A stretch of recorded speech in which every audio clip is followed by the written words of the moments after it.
Muito bem, amados. Bom dia, a paz seja com todos.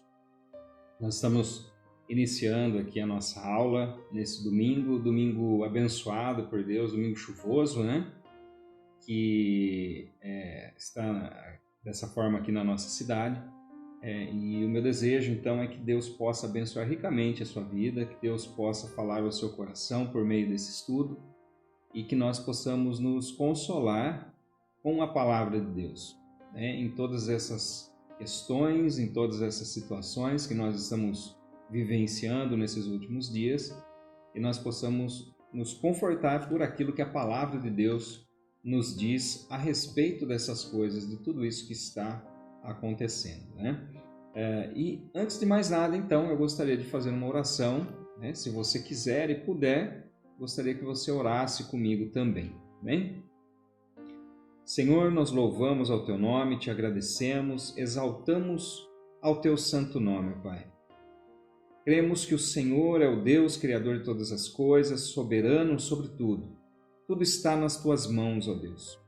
Cada fio do cabelo da nossa cabeça está contado pelo Senhor. O Senhor conhece os nossos pensamentos, esquadrinha, Senhor, os nossos corações. Paizinho, nós pedimos a Tua bênção sobre as nossas vidas, sobre a vida de cada um que está nos acompanhando, aqueles que posteriormente verão também essa gravação, esse estudo, que o Teu Santo Espírito possa falar aos nossos corações, ao coração de cada um. Pai, eu me coloco nas Tuas mãos como um instrumento, seja conforme a Tua vontade, conforme o Teu querer e conforme o agir do Teu Santo Espírito. É no nome santo e bendito do Senhor Jesus que nós pedimos e já Te agradecemos, ó Pai. Amém. Queridos, a leitura básica que eu gostaria de fazer hoje está lá na primeira carta do apóstolo Paulo aos Tessalonicenses. Então, primeira carta do apóstolo Paulo aos Tessalonicenses, capítulo 4. Eu gostaria de ler dos versículos número 13 até o versículo número 18. Então vamos lá. Está escrito assim: Irmãos, não queremos que vocês ignorem a verdade a respeito dos que dormem, para que não fiquem tristes como os demais, que não têm esperança. Pois se cremos que Jesus morreu e ressuscitou, assim também Deus, mediante Jesus, trará na companhia dele os que dormem. E pela palavra do Senhor ainda lhes declaramos o seguinte: nós, os vivos, os que ficarmos até a vinda do Senhor, de modo nenhum precederemos os que dormem. Porque o Senhor mesmo, dada a sua palavra de ordem, ouvida a voz do arcanjo e ressoada a trombeta de Deus, descerá dos céus, e os mortos em Cristo ressuscitarão primeiro. Depois nós, os vivos, os que ficarmos, seremos arrebatados juntamente com eles entre nuvens para o encontro com o Senhor nos ares. E assim estaremos para sempre com o Senhor. Portanto, consolem uns aos outros com essas palavras. Então, olha só o que o apóstolo Paulo está dizendo no final desse trecho, aqui no final do capítulo 4. Confortem ou consolem uns aos outros com essas palavras. Que palavras são essas? São palavras que vêm confortar e consolar algumas pessoas que naquela época, naquela igreja, estavam com dúvidas em relação ao tempo do fim, em relação ao dia do Senhor, ao derramamento da ira do Senhor aqui sobre a terra e a união do povo de Deus com o Senhor Jesus.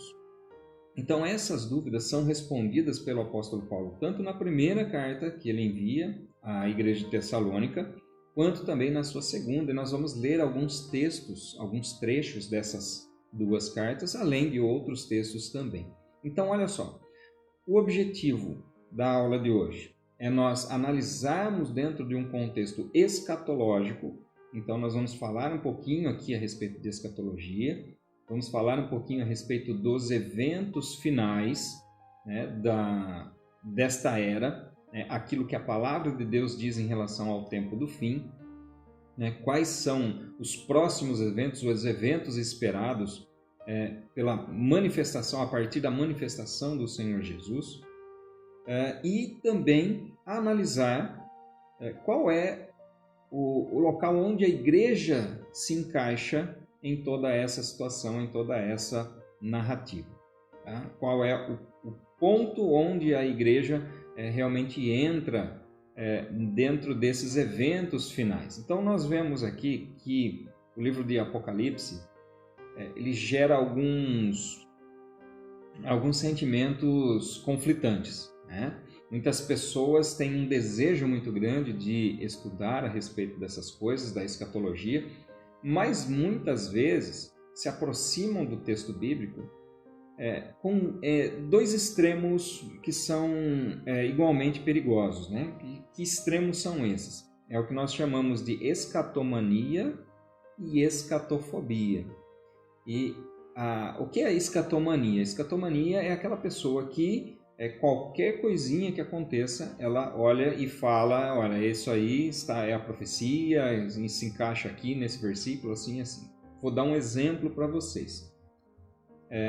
Recentemente, lá na China, o governo de Wuhan, ou a prefeitura, eu não sei dizer se Wuhan é exatamente uma cidade ou não, mas declarou a necessidade de marcar as pessoas que tiveram contato com o vírus. E eu vi pessoas já falando a esse respeito, dizendo que essa é a marca da besta e que isso vai se refletir em todo mundo e que aquele que colocar essa marca estará negando a revelação de Deus, negando a soberania de Deus sobre a sua vida, seguindo assim o anticristo. Então, isso é um exemplo daquilo que eu estou dizendo sobre escatomania. Então, nós não podemos... claro, tudo isso que está acontecendo faz parte dos eventos do fim. Sim, vai fazer... Tudo isso coopera. Nós falamos também, na aula passada, sobre Israel ser plantado na sua terra. Quando Israel volta para a sua terra e é declarado novamente pela ONU um Estado, em 1948, nós vemos ali o cumprimento, sim, de uma profecia bíblica. Todos esses eventos, mortes que estão acontecendo, epidemias, guerras, rumores de guerras, todas essas coisas foram profetizadas, inclusive pelo Senhor Jesus. Né? Em Mateus capítulo 24, nós vimos na aula passada. Então, fazem parte de eventos que nos levam a esse tempo do fim. Ou seja, nós estamos cada vez mais próximos da volta do Senhor Jesus, que é o evento que nós realmente aguardamos. Né? Porém, nós não podemos pegar cada questão que é levantada e tentar encaixar em alguma profecia bíblica, como nesse caso, tentando encaixar. Porque, veja, querido, muitas pessoas já analisaram algumas situações que aconteceram, como um chip que foi falado há um tempo atrás, e aliás esse chip ele já foi aqui no Brasil, né? Ele já foi do Lula, ele já foi da Dilma e atualmente ele foi herdado pelo presidente Bolsonaro também, né? Então é uma busca infrutífera de tentar encaixar algumas questões de controle populacional e tentando colocar isso dentro das profecias, né? A marca da besta, o sinal da besta. Aliás, eu gostaria de falar um pouquinho sobre isso, mas não agora, um pouquinho mais adiante, né? Eu estou fazendo apenas uma introdução para a nossa aula. No outro extremo, nós temos a escatofobia, que é aquela pessoa que tem medo dos eventos finais, tem medo de falar sobre o Apocalipse e tem medo de questionar, às vezes, a esse respeito. Né? Imaginando que será um tempo terrível e o que nós vamos fazer, o que a igreja vai fazer nesse período, como nós vamos escapar desse período da tribulação. Então, como eu disse na semana passada também, existem algumas divergências em relação a pontos de vista relacionados à sequência dos eventos, mas, de uma forma geral, eles concordam em que os eventos eles acontecerão, quais sejam o arrebatamento do Senhor, o arrebatamento da igreja, o período da tribulação e o reino milenar, né? A volta visível do Senhor. O que há divergência é na sequência, então, desses eventos. Se a igreja passa ou não por esse período da tribulação. Então, perceba que uma das coisas que eu gostaria, desde o comecinho da nossa aula, que ficasse bem claro, é que o livro de Apocalipse ele não está relacionado com um livro de más notícias. Aí alguém talvez possa perguntar, mas Reginaldo, Apocalipse fala de pragas, Apocalipse fala de mortes, e uma hora um terço da população morre, outra hora o terço que sobrou do outro terço morre, um terço da vida marinha e por aí vai. Um grande terremoto, na proporção nunca vista anteriormente.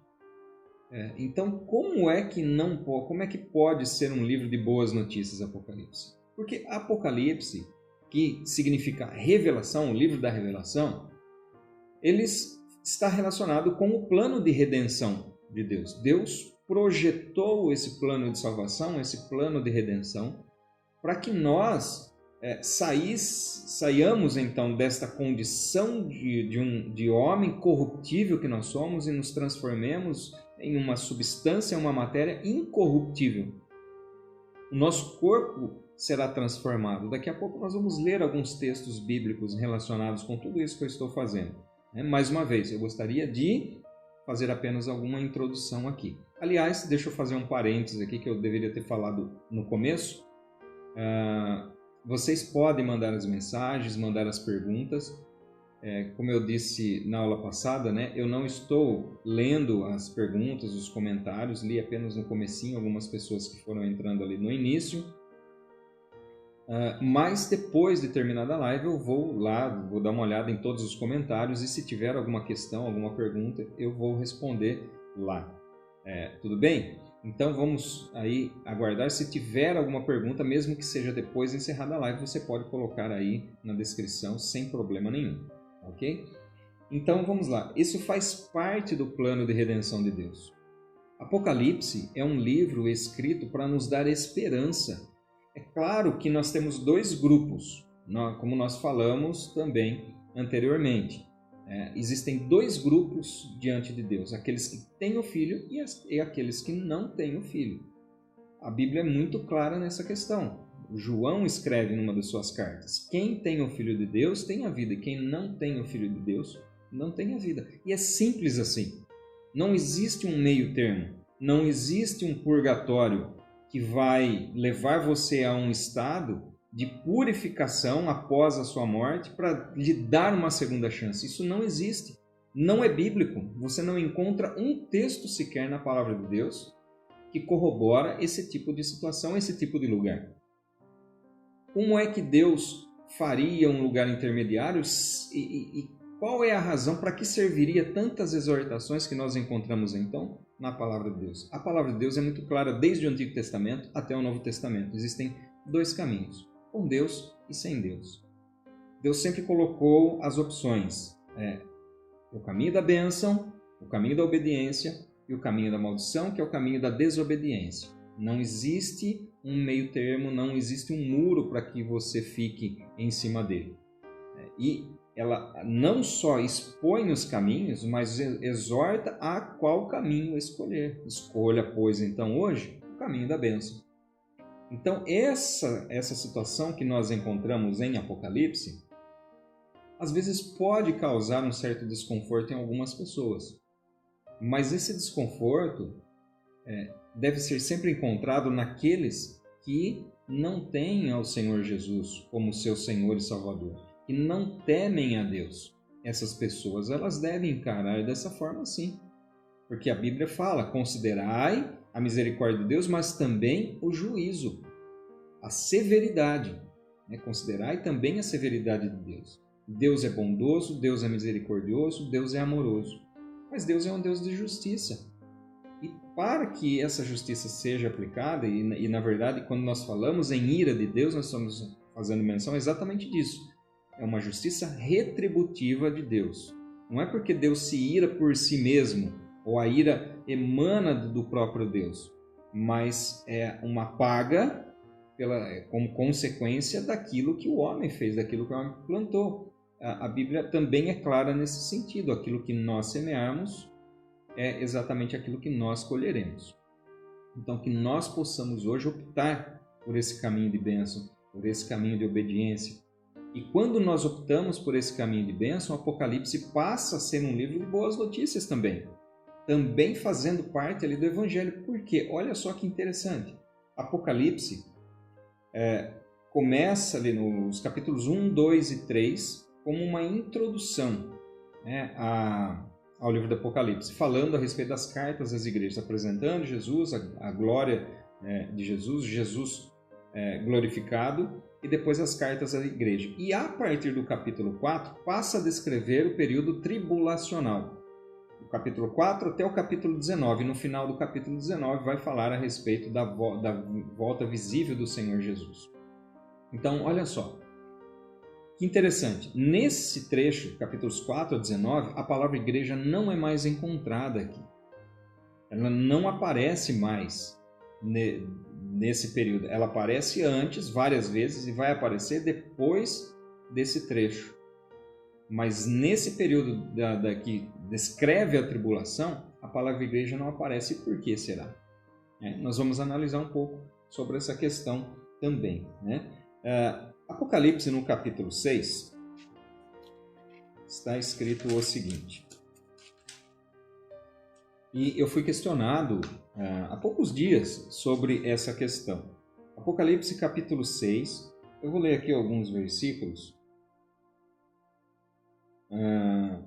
Versículo número 3 e versículo do número 4, do Apocalipse 6. Quando o cordeiro quebrou o segundo selo, ouvi o segundo ser vivente dizendo: venha! E saiu outro cavalo, que era vermelho, e o seu cavaleiro foi dado poder para tirar a paz da terra e fazer com que os homens matassem uns aos outros. Também lhe foi dada uma grande espada. E olha só, o questionamento que me fizeram em relação a esse texto estaríamos vivendo esse período descrito aqui em Apocalipse, capítulo 5, capítulo 6 e por aí vai? Ou seja, estaríamos nós no início do período da tribulação? Veja que essa dúvida não é uma dúvida exclusiva de pessoas dos nossos dias. É uma dúvida que também os cristãos antigos daquela época, para os quais Paulo escreve, também tinham relacionado a isso. Tanto que Paulo vai escrever e vai explicar exatamente essa situação. Em resposta, uma resposta simples aqui, uma resposta direta, estaríamos vivendo esse período? Não. A resposta é um grande sonoro não. Porque esse período da tribulação nos diz aqui a palavra de Deus que será um tempo de bastante dificuldade, de bastante tribulação, de bastante perseguição, tal qual nunca antes foi vista nesse mundo. Então, com certeza, baseado apenas nessa questão de lógica, nós compreendemos que nós não estamos vivendo ainda esse período. E, obviamente, algumas outras questões, alguns outros argumentos que nos levam a pensar exatamente nesse sentido. Então, eu vou ler outros textos para vocês. Aqui, Mateus, no capítulo 24. Mateus, no capítulo 24. E versículo 21, que diz assim: porque nesse tempo haverá grande tribulação, como nunca houve desde o princípio do mundo até agora, e nunca jamais haverá.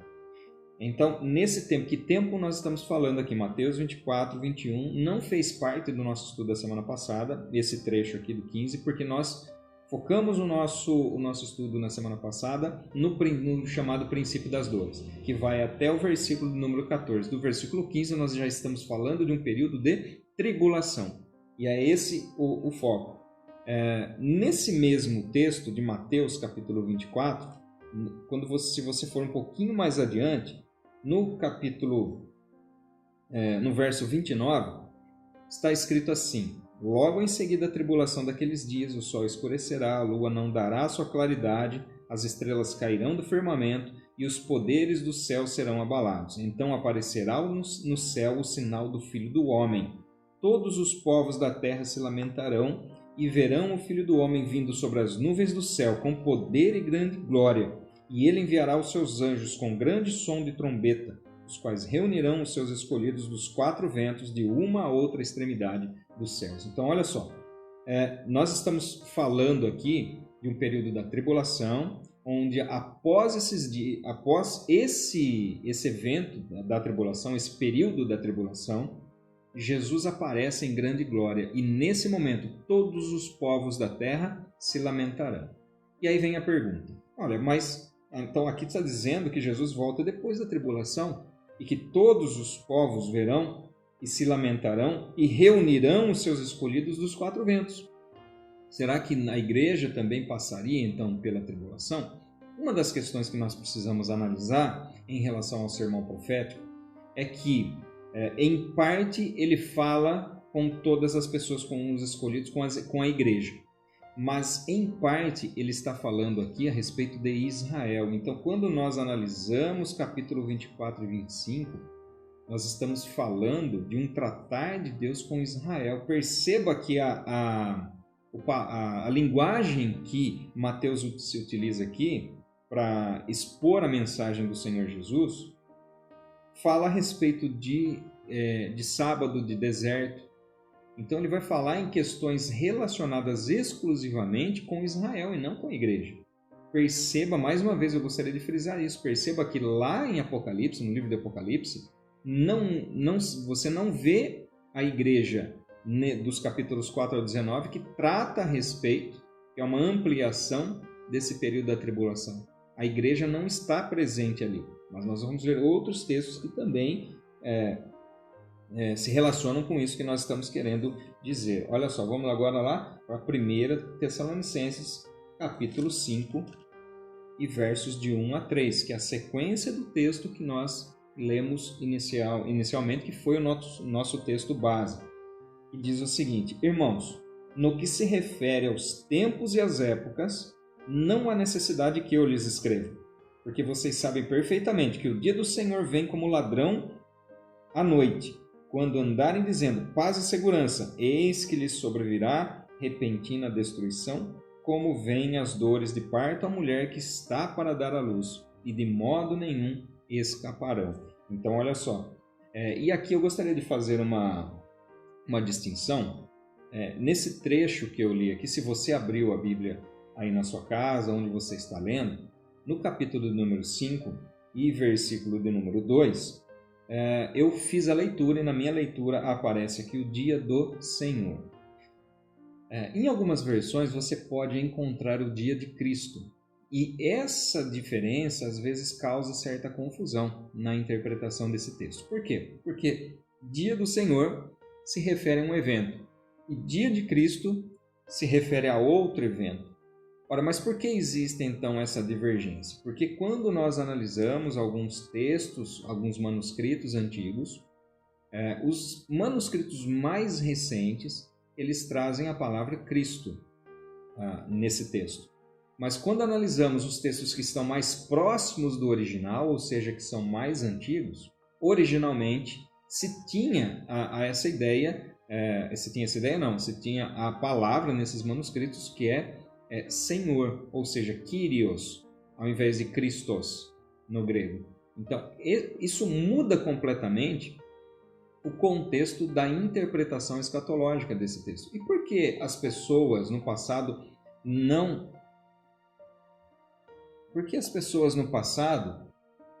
compreendiam tanto essa questão? Deixa eu ver se eu melhoro aqui a imagem. Não compreendiam tanto essa questão. Porque esse tipo de interpretação não fazia parte das discussões escatológicas e não fazia sentido também essa diferenciação. Mas quando nós analisamos na teologia moderna toda essa questão, nós vemos que todas as vezes que a palavra de Deus fala em dia do Senhor, ou o dia da ira, ele se relaciona sempre ao mesmo evento. Ou seja, esse período da tentação, esse período da provação, ou período da tribulação. E nós encontramos então lá em Apocalipse e em outros textos esparsos também, em Mateus capítulo 24, primeira e segunda carta aos Tessalonicenses. E quando o texto fala em dia de Cristo, nós estamos falando do momento da união da igreja com Ele, da reunião da igreja com Ele. Então, quando nós analisamos todo o contexto de Tessalonicenses, nós vamos perceber que a palavra de Deus, aqui a palavra que Paulo fala da parte de Deus aos Tessalonicenses está relacionada com o período da tribulação, o período da ira. Vamos voltar um pouquinho no capítulo 1 e nós vamos analisar exatamente essa questão. Porque veja que aqui pode dar a impressão, se nós entendermos que o texto do capítulo 5 de 1 Tessalonicenses está falando a respeito da união de Cristo com a sua igreja, então aqui nós estamos falando que a igreja passa então pela tribulação. Agora, se nós compreendermos que esse texto está falando a respeito do período da ira, então nós vamos entender que a igreja é poupada desse período. Por quê? Na leitura dos textos que estão conexos aqui. Capítulo 1, 1 Tessalonicenses. Capítulo 1, versos 9 e 10. Olha só o que diz o texto. Porque no que se refere a nós, as pessoas desses lugares falam sobre como foi a nossa chegada no meio de vocês e como, deixando os ídolos, vocês se converteram a Deus para servir o Deus vivo e verdadeiro e para aguardar dos céus o seu Filho, a quem ele ressuscitou dentre os mortos, a saber, Jesus, que nos livra da ira vindoura. Então, olha só, ele começa, Paulo, na sua introdução, ele fala que nós aguardamos ao Senhor, que nos livra da ira vindoura. E que ira vindoura é essa? Algumas pessoas forçam um pouco esse texto para interpretar como se fosse a condenação final. Mas não é isso o assunto que está sendo tratado nas cartas do apóstolo Paulo aos Tessalonicenses. O assunto é relacionado com primeiramente, com a nossa união com Cristo e com o início do período da tribulação. Porque perceba que mesmo nesse trecho inicial que nós lemos, capítulo 4, versos 13 a 18, a questão ali é a preocupação com aqueles que haviam morrido, imaginando que Jesus já tinha voltado e aqueles mortos, o que serão dele e o que será de nós que estamos aqui. E aí Paulo vai confortar e consolar a ele. E escreve no final do texto, consolar uns aos outros com essas palavras. Consolar com que palavras? Palavras de que o Senhor Jesus voltará para buscar a sua igreja antes que a ira seja derramada. Vamos ver um outro texto? Aqui um pouco para frente. Segunda carta aos Tessalonicenses, capítulo 2. E os primeiros 3 versículos. Olha como que esse texto ele vai se encaixar perfeitamente naquela explicação que eu dei a respeito do dia do Senhor nos capítulos anteriores que foram lidos aqui da primeira carta do apóstolo Paulo aos Tessalonicenses. Olha só. Irmãos, no que diz respeito à vinda do Senhor Jesus Cristo e a nossa reunião com Ele, pedimos que vocês não se deixem demover facilmente de seu modo de pensar, nem fiquem perturbados, quer por espírito, quer por palavra, quer por carta, como se procedesse de nós, dando a entender que o dia do Senhor já chegou. Ninguém de modo algum os engane, porque isso não acontecerá sem que primeiro venha a apostasia e seja revelado o homem da iniquidade, o filho da perdição. Então, mais uma vez, se nós entendermos aqui como o dia de Cristo, nós estamos falando que a igreja passa pela tribulação, ou seja, antes da nossa união com Cristo, o homem do pecado se revelará. Quem é o homem do pecado? É o anticristo. Virá a apostasia, e aqui a interpretação de apostasia, alguns interpretam esse texto como um afastamento da fé ou esfriamento da fé, e alguns utilizam essa expressão como afastamento da própria igreja. Mas nós não vamos entrar nessa questão, que é uma questão bastante discutível e debatida, que divide bastante os teólogos, não é a nossa intenção aqui hoje. E seja revelado o homem da iniquidade e o filho da perdição. Então, se nós entendermos como o dia de Cristo, o que vai acontecer? Nós vamos compreender que o texto de Apocalipse, que fala a respeito da tribulação, da manifestação do anticristo, está relacionado com o período da igreja aqui nessa terra também. Agora, não é isso que o texto diz. O texto diz, mais uma vez, dia do Senhor. Então, o dia do Senhor é o dia da ira, onde será derramada. E olha só como que encaixa exatamente na revelação que João teve do Apocalipse. Porque ele começa ali a revelação com a abertura dos selos. E esses selos estão relacionados com a aparição do anticristo. Já no começo, o anticristo ali aparece e depois são derramadas a ira. Depois começa, de fato, o dia do Senhor. Mas onde está a igreja nesse momento? A igreja ela já foi retirada. Ela não está sendo vista mais aqui nesse período. Então, o que o texto ele vai dizer aqui? Não vos enganem, porque o dia do Senhor não chegou, porque antes que o dia do Senhor chegue, virá a manifestação, ou terá a manifestação do anticristo, do iníquo, do homem do pecado, aquele que se opõe e se levanta contra tudo que se chama Deus, ou é objeto de culto a ponto de assentar-se no santuário de Deus, apresentando-se como se fosse o próprio Deus, versículo 4 do capítulo 2 da segunda carta do apóstolo Paulo aos Tessalonicenses. Então, veja, queridos, e uma outra questão, né, e agora sim eu gostaria de voltar nesse ponto, porque quando nós falamos a respeito do anticristo, no início do período da tribulação, a Bíblia nos fala de um número e de uma marca, né? Um número da besta, um nome, um número e uma marca. E que apenas um número era conhecido então, que é o 666, que causa arrepios a muitas pessoas aí, né? Mas existe um simbolismo aqui nesse 666 que fala a respeito do domínio do homem, ou seja, o homem seguindo os seus próprios instintos, o homem abandonando Deus, o homem alheio a Deus. Esse é o significado. E da mesma forma ocorre esse simbolismo dentro do contexto da marca da besta. Perceba que, como eu disse, né, algumas pessoas às vezes ficam preocupadas com aceitar algum tipo de marca, algum tipo de chip que irá fazer com que você só possa comprar com isso ou vender com isso, com essa marca. Acho que agora melhorou. Agora sim. E que vai controlar a sua vida e que sem isso você não vai conseguir comprar, comer e nada mais. Agora, eu gostaria que você raciocinasse algo comigo. Hoje, nós já temos esse controle. Nós temos literalmente na palma da mão um chip que mostra todos os nossos gostos, quem são as pessoas mais próximas, onde nós estamos, os lugares que nós visitamos, aquilo que nós gostamos de comer, está tudo ali. Porque todo o aplicativo que você baixa no seu celular, antes de você baixar, antes de você usar, melhor dizendo, você tem que concordar ali com alguns termos relacionados ao uso desse aplicativo. E os termos normalmente estão relacionados com a liberação de dados pessoais. Ou seja, tudo aquilo que está ali no seu celular é repassado para essas empresas. E aí nós aceitamos mesmo sem ler, né? Ninguém fica lendo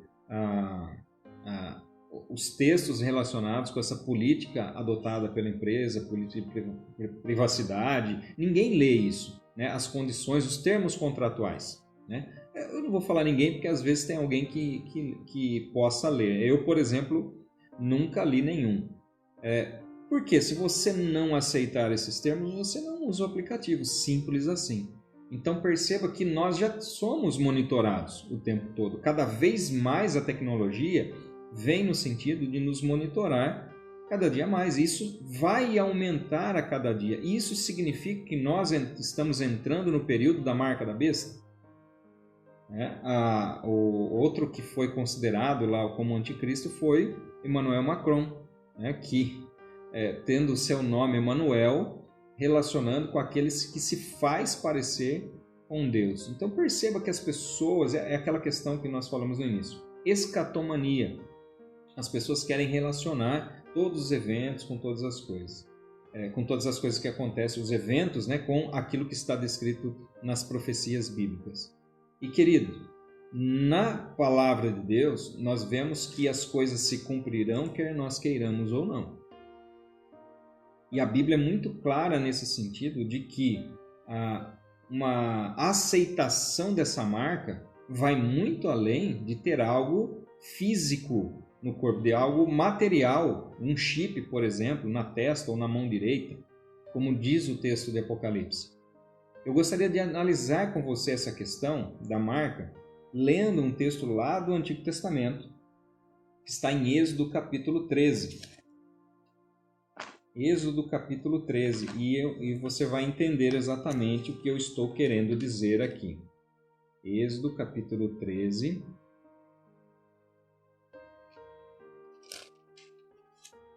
E versos 8, 9 e 16. 8, 9 e 16. Diz assim, ó. Naquele mesmo dia, vocês dirão a seus filhos, isto é pelo que o Senhor nos fez quando saímos do Egito. Então, eu gostaria de ler com calma esse texto para que você possa compreender a simbologia que está relacionada aqui. Então, veja, naquele dia ele está falando a respeito da festa da consagração dos primogênitos e da festa que seria em memória, em homenagem à saída do povo do Egito.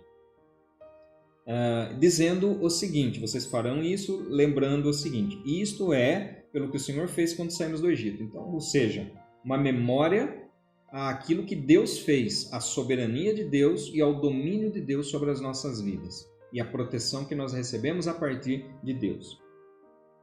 E será como sinal, verso 9, e será como sinal na mão de vocês por memorial entre os seus olhos. Em algumas versões vai trazer na fronte. Para que a lei do Senhor esteja na sua boca, pois com mão forte o Senhor os tirou do Egito. Portanto, guardem essa ordenança no tempo determinado, de ano em ano. Verso 16. E isto será como sinal nas suas mãos e por frontais, entre os seus olhos, porque o Senhor com mão forte o tirou do Egito. Então perceba aqui a simbologia aqui aplicada, e isso os judeus praticam até hoje. Eles têm um aparato que chama tefilim, que eles amarram aqui na altura do coração, aqui no braço, enrolam até a mão, até a ponta do dedo, e o outro eles colocam exatamente aqui na testa, amarram aqui atrás e deixam cair ali. São chamados então os tefilins. E isso simboliza exatamente o domínio da palavra de Deus, o domínio de Deus no nosso pensamento, no caso do judeu, né? Pensamento e sentimento, razão e emoção. Então perceba que o simbolismo por trás desse hebraísmo, dessa forma de se comunicar, está muito além do que algo que é físico, que é colocado. A caixinha que eles colocam aqui no braço e na testa são caixinhas de couro que tem um pedaço de papel lá dentro. Mas vale muito mais aquilo que significa, aquilo que simboliza. Que é a submissão da nossa razão, a submissão das nossas emoções, de toda a nossa vontade à palavra de Deus. A nossa submissão simboliza a nossa submissão a Deus. Então aí, olha só como que quando o apóstolo João utiliza essa expressão, os seus leitores daquela época, principalmente compostos ali por judeus, sabiam exatamente o que ele estava falando. Quando ele se utiliza lá em Apocalipse dessa expressão de sinal na mão e na testa, ele está fazendo a mesma menção em relação a uma submissão a algo que não vem de Deus. Então o sinal, essa marca ou sinal da besta está relacionado com a submissão a uma autoridade que não seja a autoridade divina. Então, quando nós falamos essa marca, não é simplesmente colocar um chip na mão, não. É o seu coração realmente voltado para aquilo que não provém de Deus. É nós deixarmos a nossa submissão a Deus para nos submeter àquilo que faz parte do espírito do anticristo. O texto bíblico também diz que nesse período o espírito do anticristo já está aqui, mas o homem do pecado, o iníquo, ele ainda se manifestará no período oportuno. E perceba que o próprio Deus muitas vezes institui sacrifícios, instituiu festas, instituiu formas de oferta. Foi o próprio Deus que instituiu isso. Mas olha o que ele diz em determinados textos. Isaías, Isaías capítulo 1. Eu vou ler alguns textos aqui, só para explicar um pouco melhor esse ponto de vista. Isaías capítulo 1, versos 11 a 13. Olha só. O Senhor diz: de que me serve a multidão dos sacrifícios que vocês ofereceram? Estou farto dos holocaustos de carneiros e da gordura de animais cevados. Não me agrado do sangue de novilhos, nem de cordeiros, nem de bodes. Quando comparece diante de mim, quem requereu de vocês esse pisotear nos meus átrios? Não me tragam mais ofertas vãs. O incenso é para mim abominação, e também as festas da lua nova, os sábados e a convocação das assembleias. Não posso suportar a iniquidade associada à reunião solene. Então perceba que Deus estabeleceu as festas, Deus estabeleceu os sacrifícios, Deus estabeleceu as ofertas de incenso. Mas aqui ele está dizendo que está farto disso. Ainda em Isaías, capítulo 51, mais uma vez. Isaías 51, versos 16 e 17. Confio a você as minhas palavras e o protejo com a sombra da minha mão, para que eu estenda os céus, firme a terra e diga a Sião: você é o meu... Aliás, perdão, eu li errado, não é Isaías 51, é Isaías 66, é Salmo 51, depois nós vamos para Salmo. Isaías 66, verso 3. Quem mata um boi é como que comete homicídio, quem sacrifica um cordeiro como que quebra o pescoço de um cão. Quem traz uma oferta de cereais, como o que oferece sangue de porco. Quem queima incenso, como o que bendiz um ídolo. Como esses escolheram os seus próprios caminhos e a sua alma tem prazer nas suas abominações. Então, mais uma vez, falando aqui de estatutos que o próprio Senhor instituiu. Mais à frente, nós vamos lá em Amós, que vai dizer o seguinte. Amós, no capítulo 5, e versos 21 a 23, que diz assim: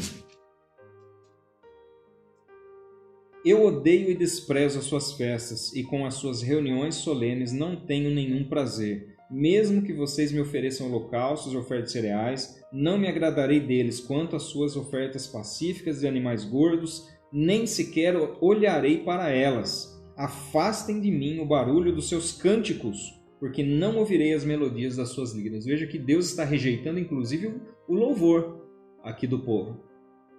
Existem outros textos, eu vou citar aqui, eu não vou ler todos, que está em Amós, no capítulo 5, versos 21 a 23. Aliás, esse foi o que nós acabamos de ler. Miqueias, no capítulo 6, versos 7 e 8. Salmo de número 40, verso 6. Agora tem um salmo que eu quero ler, que é o Salmo de número 51. Agora sim, vamos lá para a leitura desse salmo. 51, versos 16 e 17. Olha o que Davi diz aqui nesse salmo. Pois não te agradas de sacrifícios, do contrário, eu os ofereceria. E não tens prazer em holocaustos. Sacrifício agradável a Deus é o espírito quebrantado, coração quebrantado e contrito não o desprezarás, ó Deus. Então perceba que Deus institui, sim, algo para que nós façamos como obras. Mas muito além das obras está a razão pela qual nós fazemos, está o sentido espiritual por trás disso. Está o nosso posicionamento, realmente o posicionamento do nosso coração. Então perceba que Deus estabelece os sacrifícios, mas não aceita os sacrifícios. E por quê? Porque o coração do povo estava longe de Deus. Da mesma forma, quando nós analisamos dentro do contexto do Novo Testamento, vemos exatamente este princípio estabelecido ali também. De que adianta fazer as coisas de forma aparente se o nosso coração não está realmente voltado para Deus. Então perceba que, fazendo essa associação agora com o texto que nós vimos lá de Apocalipse, nós estamos falando de muito além do que um sinal físico, um sinal na pele, um sinal na testa ou na mão que seja. Nós estamos falando de um completo abandono do homem em relação àquilo que provém de Deus. O homem que deveria ser submisso a Deus submisso à vontade de Deus, ele abandona então e é submisso a partir daí então àquilo que é instituído pelo anticristo. Então a marca da besta, ou a marca do anticristo, o sinal do anticristo está relacionado com uma disposição consciente e voluntária de desobedecer aquilo que vem de Deus. Perceba que isso é exatamente o que aconteceu lá no Jardim do Éden. Quando o homem ele tem duas posições, tanto Adão quanto Eva, tem duas posições. Deus disse assim para eles: não, vocês não vão comer dessa árvore, porque o dia que vocês comerem, vocês vão morrer.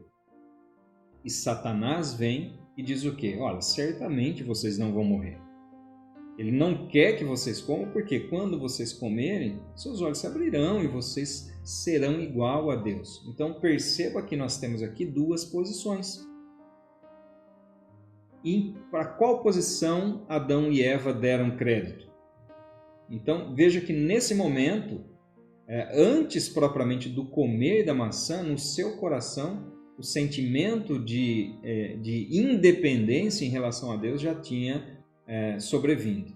Então esse mesmo sentimento de independência de Deus é o que relaciona com o espírito do anticristo que já habita nesse mundo, que será manifesto através do homem do pecado no seu determinado tempo, durante o período da tribulação. E a marca estabelecida vai muito além daquilo que é uma marca física, mas é uma disposição em abandonar tudo aquilo que se relaciona com Deus.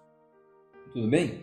Vamos à sequência aqui. Nós estamos já nos aproximando do final da nossa aula de hoje, mas existe algo que, na verdade, é o que mais importante eu gostaria de tratar. Então, aqui dentro desse contexto que nós analisamos, e mais uma vez, eu não estou trazendo aqui em detalhes as visões pré-tribulacionista, ou seja, que a igreja vai antes da tribulação, e pós-tribulacionista, que a igreja passa pela tribulação. Não estou trazendo em detalhes, porque isso não é um estudo teológico. Eu gostaria de trazer aqui uma aplicação prática para a igreja de hoje, nos dias de hoje, relacionados aos eventos do fim. Então, dentro desta visão, nós temos que a sequência de eventos o evento escatológico que nós aguardamos, que a igreja aguarda hoje, é o arrebatamento do Senhor, o arrebatamento da igreja. 1 Coríntios capítulo 15. Faça a leitura depois, nós vamos ver que o Senhor virá então dos céus e nós nos encontraremos com Ele nos ares. Nós nos encontraremos com Ele nos ares. Perceba a diferença quando o texto bíblico fala da volta visível de Cristo em glória, que todo olho verá. São eventos distintos, são eventos diferentes. Então a igreja sobe antes da ira. Veja que nós lemos em 1 Tessalonicenses que Jesus nos livra da ira futura. Essa ira que cairá sobre a terra, a igreja será livre, será arrebatada. O arrebatamento, dando o arrebatamento da igreja, dar-se-á o início do período tribulacional aqui na terra. E o que haverá no céu? A Bíblia fala lá em Apocalipse, capítulo 19, do seu 19 ou já o 20, não, 19 ainda, e fala a respeito dos versos 5 ao verso 10, fala a respeito das bodas do Cordeiro. Então haverá esse período das bodas do Cordeiro. E aqui que eu quero pegar uma linha de raciocínio para que a gente possa partir para o encerramento desta aula. Algumas pessoas dizem que a igreja passa pela tribulação para se cumprir aquilo que está lá em Efésios capítulo 5 e verso 27, que diz que toda ruga, toda mancha será removida.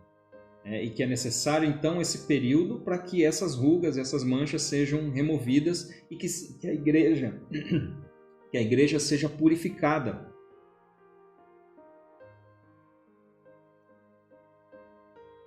Agora, eu pergunto para você, a igreja, pelas suas obras, ela se purifica? Ou nós somos purificados pela nossa união com Cristo? A igreja, por si só, ela não pode fazer nada. Obras não salvam, obras não limpam, obras não purificam. O que purifica é o sangue do Senhor Jesus que está sobre as nossas vidas. Então, esse texto de Efésios 5:27, ele não está relacionado com a purificação da igreja no sentido de passar por um período de provação e de tribulação. para que nós possamos ser aperfeiçoados e assim termos a honra e sermos dignos de nos encontrar e de nos unir com o Senhor Jesus para a eternidade. Nós não temos esse poder, essa capacidade. Isso é operação do Espírito Santo, da graça de Deus sobre as nossas vidas. A salvação não se dá pelas obras. Como é que eu posso imaginar que eu preciso passar por um período de provação, que Deus vai nos expor a um período de provação para que seja separado o joio do trigo? O joio do trigo será separado nos tempos finais, onde o próprio Deus fará essa separação e separará aqueles escolhidos, os povos que estarão no descanso e aqueles que serão condenados. Mais uma vez aqui, dois tipos de pessoas em relação à salvação. Mas o que eu quero dizer aqui em relação a essas bodas é o seguinte, eu vou ler agora eu vou ler alguns textos aqui, está lá em 1 Coríntios, capítulo 15. Aliás, eu vou fazer o seguinte, eu não vou ler esse texto, depois você faça a leitura aí, por causa do nosso horário. 1 Coríntios, capítulo 15, versos 50 a 58. Eu gostaria de ler 1 Tessalonicenses, capítulo 5, e verso 9, que diz assim: Porque Deus não nos destinou para a ira, mas para alcançar a salvação mediante nosso Senhor Jesus Cristo. Então, a salvação nós alcançamos, Deus não nos destinou para a ira, ou seja, para esse período de provação. E olha só o que Apocalipse, capítulo 3, verso 10, vai falar. Apocalipse, capítulo 3, e verso 10. Você guardou a palavra da minha perseverança, por isso também eu o guardarei da hora da provação, que há de vir sobre o mundo inteiro, para pôr à prova os que habitam sobre a terra. Olha, eu o guardarei da hora da aprovação. E aqui, essa tradução ela foi muito feliz, porque quando nós falamos guardar da hora da aprovação, significa se excluir desse momento.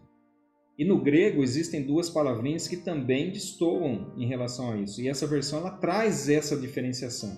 Um exemplo, Lucas capítulo 22 e 28, fala de participantes na tentação.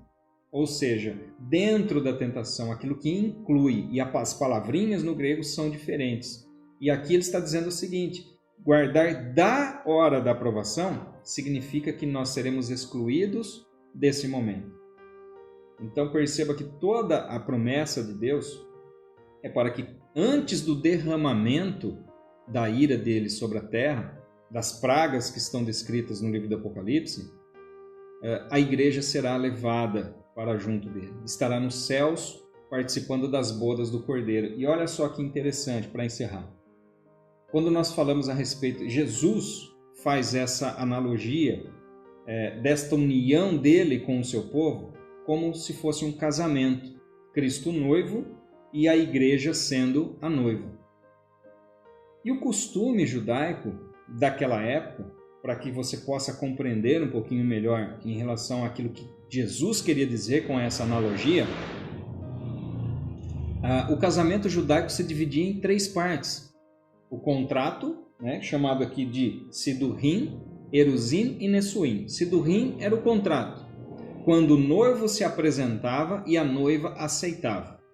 A segunda etapa, que era o noivado em si. Após celebrado esse contrato, a noiva ficava na sua casa e o noivo ia para a casa do seu pai, e ambos tinham as suas funções para fazer. A noiva ela tinha que se manter pura e preparar o seu enxoval. O noivo tinha que ir para a casa do seu pai e preparar um lugar para que quando ele voltasse então para buscar a noiva, o levasse para a sua própria casa. De que forma se daria isso? Quando chegava o tempo, o noivo saía da sua casa e no meio do caminho, com cânticos e festas e trombetas, a noiva ouvia que o noivo estava vindo e ela saía ao encontro.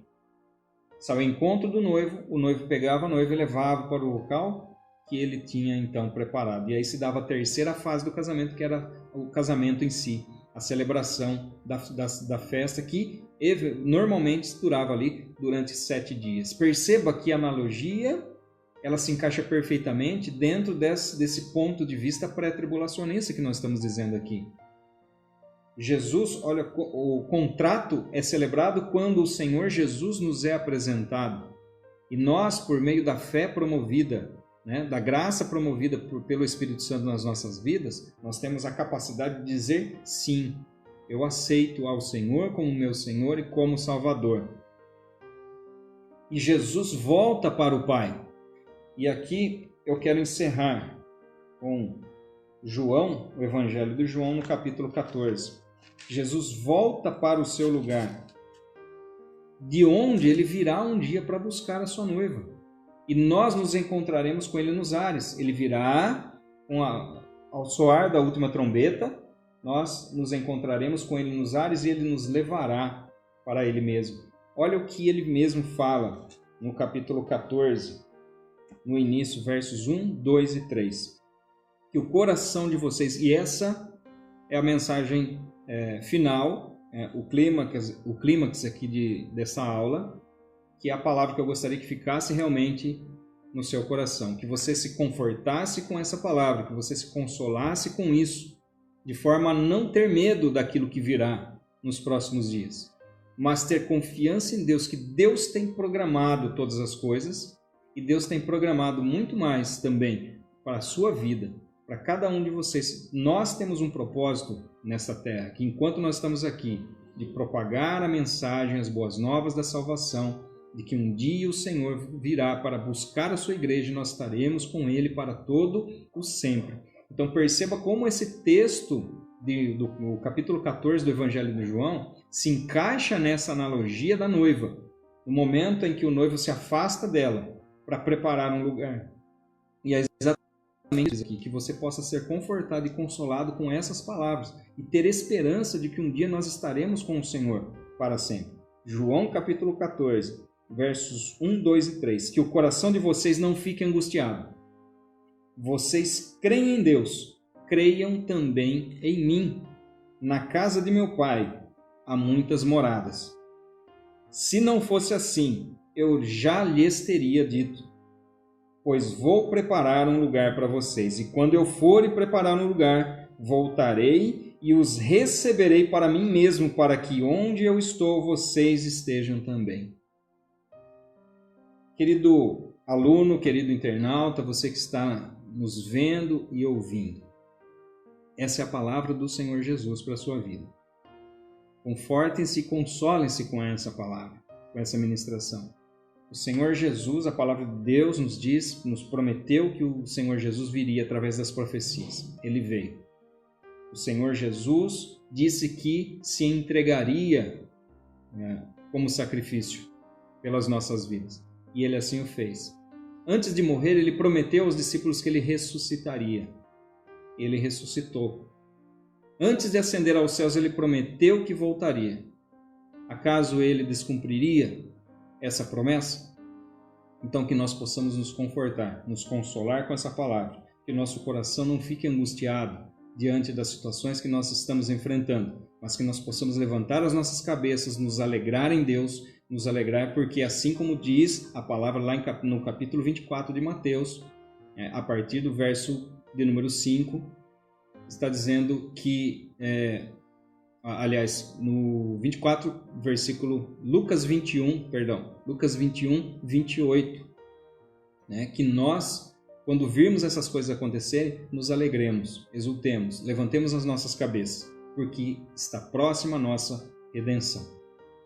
Que Deus abençoe o seu dia, que Deus abençoe o seu domingo, o dia do Senhor, o dia que o Senhor nos preparou hoje, que você possa usufruir desse dia, se aproximando mais de Deus, se aproximando mais também daqueles que estão próximos a você, que você possa disseminar a semente, que você possa espalhar a preciosa semente do Evangelho, da Palavra de Deus e das boas novas em Cristo, porque nós que éramos merecedores então da condenação, por meio do sacrifício de Cristo, nós alcançamos a redenção, nós alcançamos a salvação, ok? Então, que Deus abençoe ricamente a sua vida, Deus abençoe a sua família e Deus te proteja. Eu gostaria de encerrar com uma oração aqui também.